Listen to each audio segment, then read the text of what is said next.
내가 곧 길이요 진리요 생명이니 이 제목을 가지고 은혜를 나누겠습니다. 길을 잃은 나그네의 삶을 잃어버린 그와 다름이 없습니다. 이스라엘 백성이 광야를 지나 가나안으로 갈 때 그들의 길을 잃지 않도록 하나님이 낮에는 구름 기둥으로 밤에는 불 기둥으로 이스라엘 앞에 비추어서 길을 잃지 않게 하셨습니다. 출애굽기 13장 21절로 22절에 보면 야훼께서 그들 앞에서 가시며 낮에는 구름 기둥으로 길을 인도하고 밤에는 불 기둥을 그들에 비추시니 낮이나 밤이나 진행하게 하시니 낮에는 구름 기둥 밤에는 불 기둥이 백성 앞에 떠나지 아니하시니라.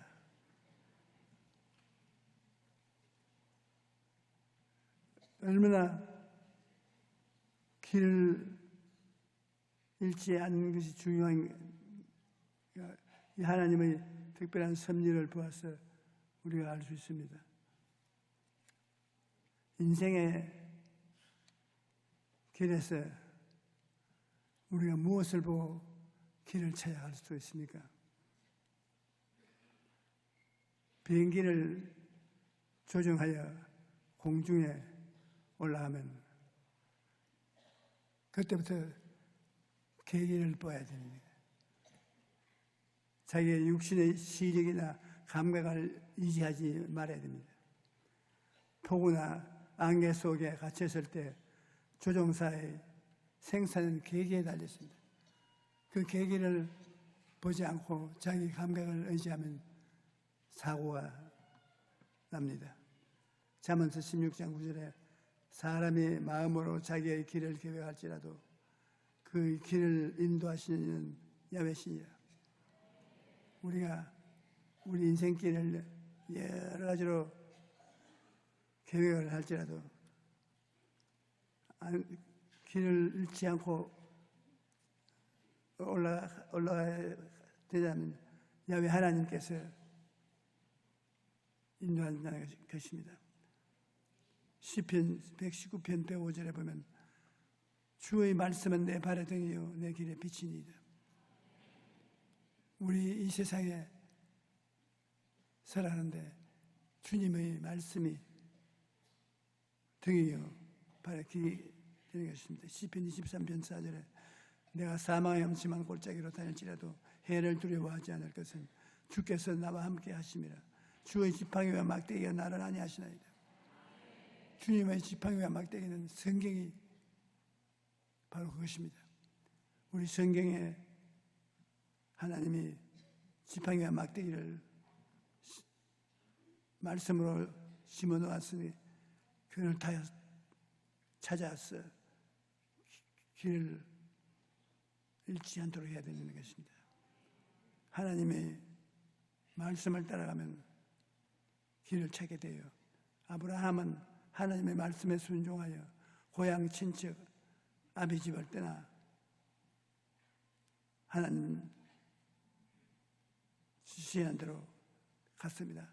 히브리서 11장 8절에 보면 믿음으로 아브라함은 부르심을 받았을 때 순종하여 장래 희업으로 받을 땅에 나아갈 때 갈 바를 알지 못하고 나아갔다.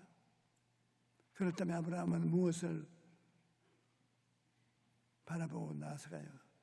창세기 12장 4절에 그 답이 있는데 이 아브라함이 야훼의 말씀을 따라갔고 그렇게 말했습니다. 어디로 가야 할지 갈 바를 알지 못하면 아브라함은 오직 하나님의 말씀을 따라갔다고 그렇게 말했는 것입니다. 아브라함의 고향인 갈대아 우르에서 가나안까지 적어도 1000km나 되는 것입니다. 멀고도 험한 길인데 이러한 길을 아브라함은 하나님의 말씀을 따라 걸었던 것입니다. 그리고 하나님께서 말씀에 순종한 아브라함에게 모든 민족이 그로 말미암아 복을 받도록 하신 것입니다. 아브라함의 하나님의 말씀을 따라 가야 됩니다. 우리 구약의 말씀은 신명기 9장 10절에 나를 사랑하는 내 계명을 지키는 자에게는 천대까지 은혜를 베푸느니라. 구약에는 십계명을 중심으로 해서 하나님이 갈 길을 보여주시고 계신 것입니다. 우리가 하나님의 계명을 따르면 천대로 복을 받겠다고 말하는 것입니다. 신약 시대에는 요한복음 1장 11절에 율법은 모세로 말미암아 주어진 것이요 은혜와 진리는 예수 그리스도로 말미암는 것이라. 13장 34절에는 새 계명을 너희에게 주오니 서로 사랑하라. 내가 너희를 사랑한 것 같이 너희도 서로 사랑하라. 마가복음 12장 30절로 31절에 내 마음을 다하고 목숨을 다하고 뜻을 다하고 힘을 다하여 주 너희 하나님을 사랑하라 하시는 것이요 둘째는 이것이니 내 이웃을 내 자신과 같이 사랑하라 하신 것이야. 이보다 더 큰 계명은 없느니라. 하나님이 우리에게 구약 성경을 주셨는데 십계명이 그 중심인 것입니다. 내 앞에 다른 신을 두지 마라. 우상에 절하지 마라. 하나님의 이름을 거룩히 섬겨라.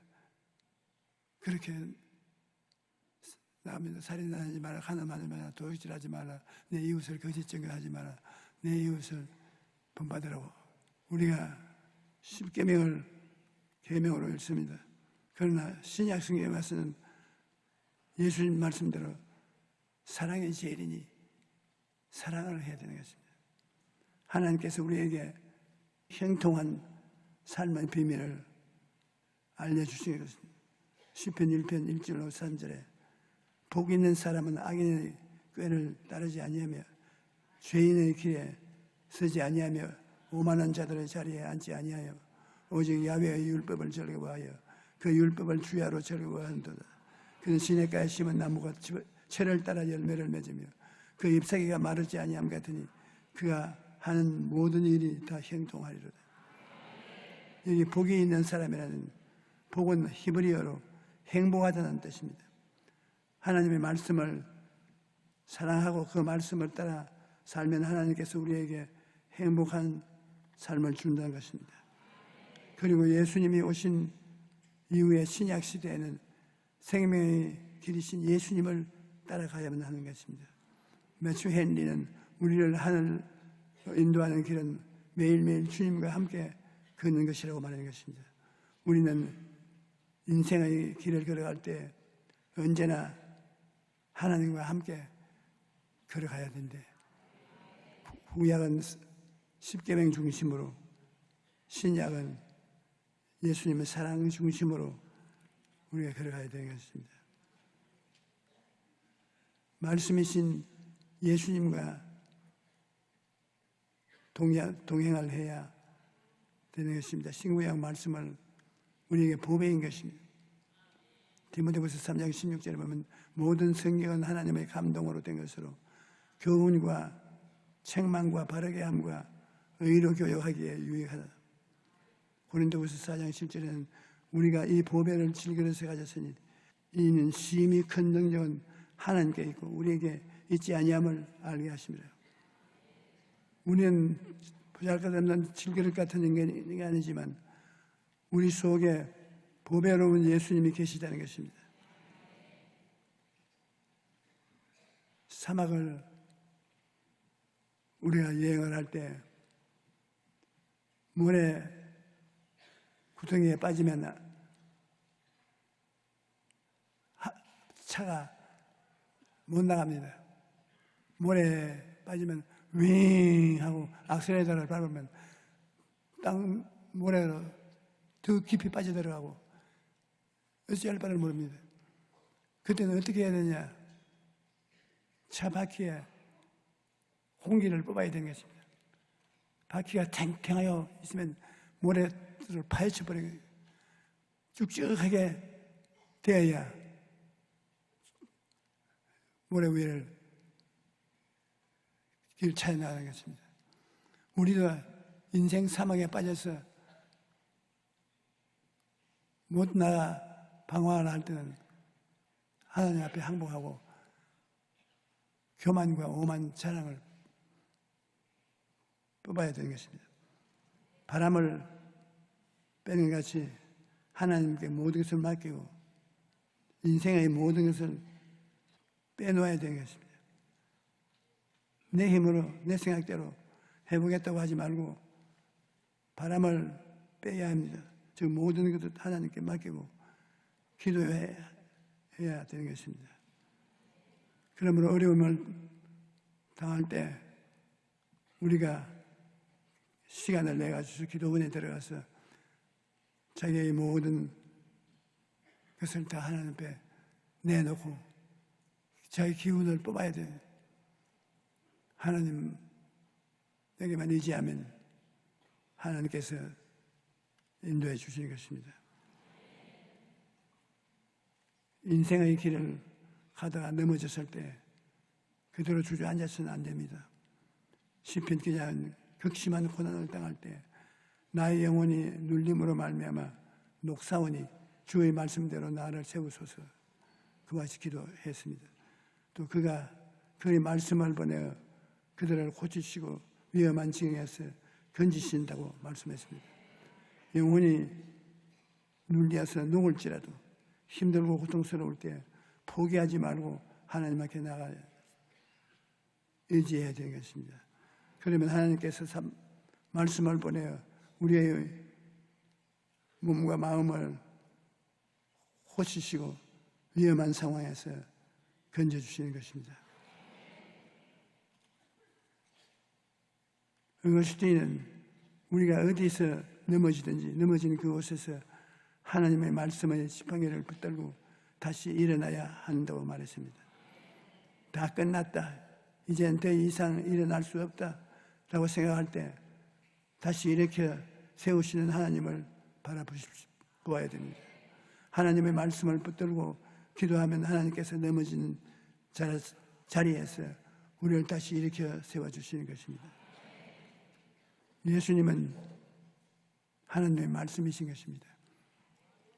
태초에 말씀이 계시니 이 말씀이 하나님과 함께 계셨으니 이 말씀은 곧 하나님이시라.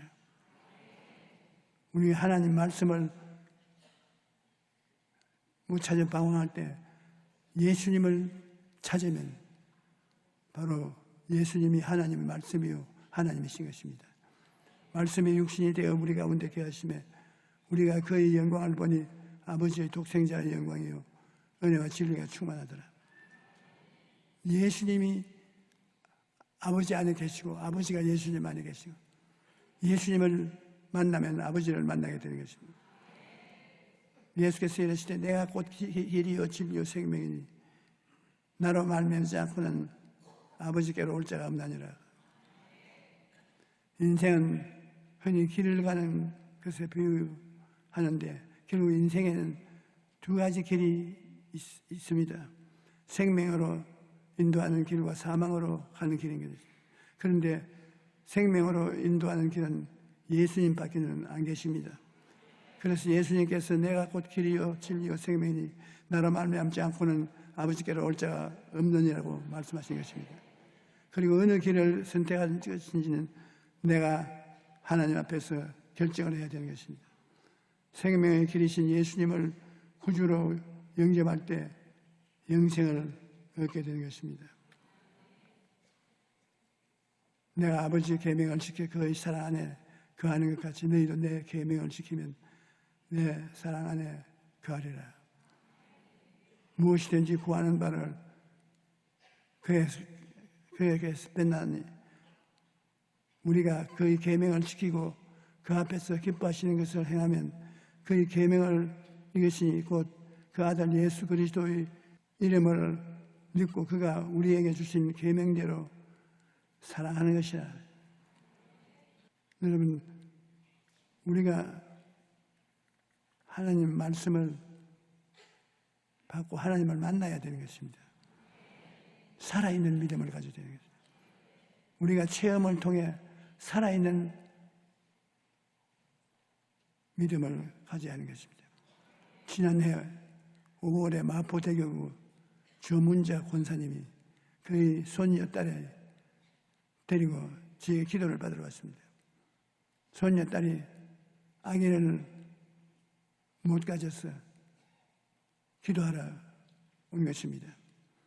양쪽 나팔관이 모두 기능을 못해서 시험관 시술도 안 되고 아무런 방법이 없다는 것입니다.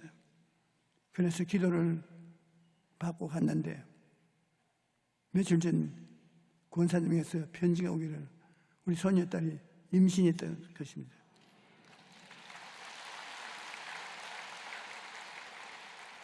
그 손녀딸이 기도를 받은 후 바로 아기를 가져서 벌써 석 달이 되었다.